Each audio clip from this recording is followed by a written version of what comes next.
Thank you so much. Hi, everybody. Welcome to today's conference on the orthopedic changes for ICD-10 for 2018. I would like to say that we don't have a lot of changes, which is a good thing for a change.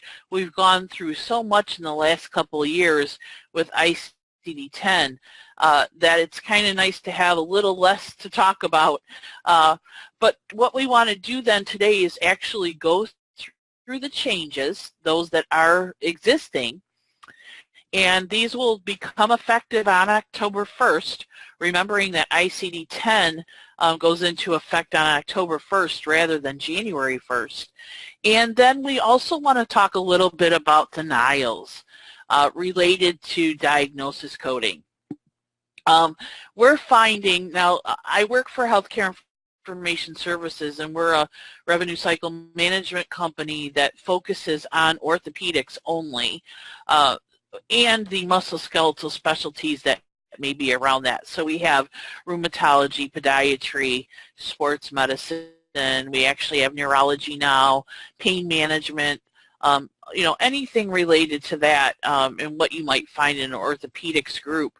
And so, that is our main focus. And we're finding more and more as we go along that denials can tell a really good story about what's going on in the practice. So we're going to talk a little bit about denials as, again, they relate to the ICD-10 changes.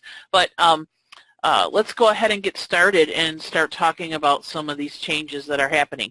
So for 2018, these are the changes for the ICD-10 manual in general. So they added 360 codes. There's a revision of 226 codes, and there are 142 deleted codes.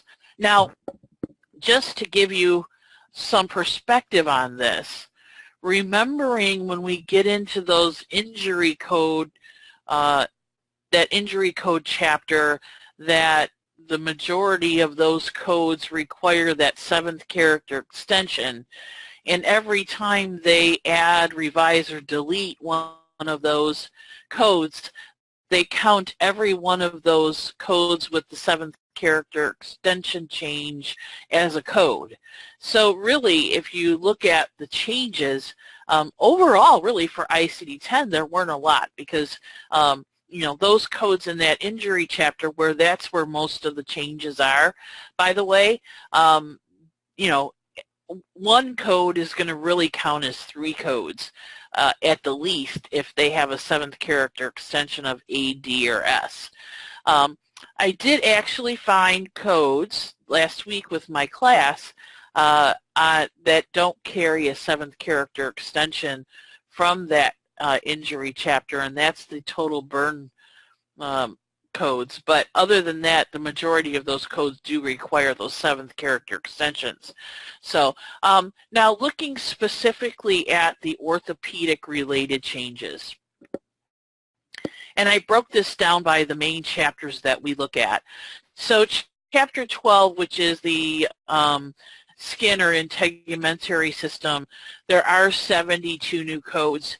We're going to take a look at those because they do involve non-pressure ulcers, which would include the diabetic ulcers. And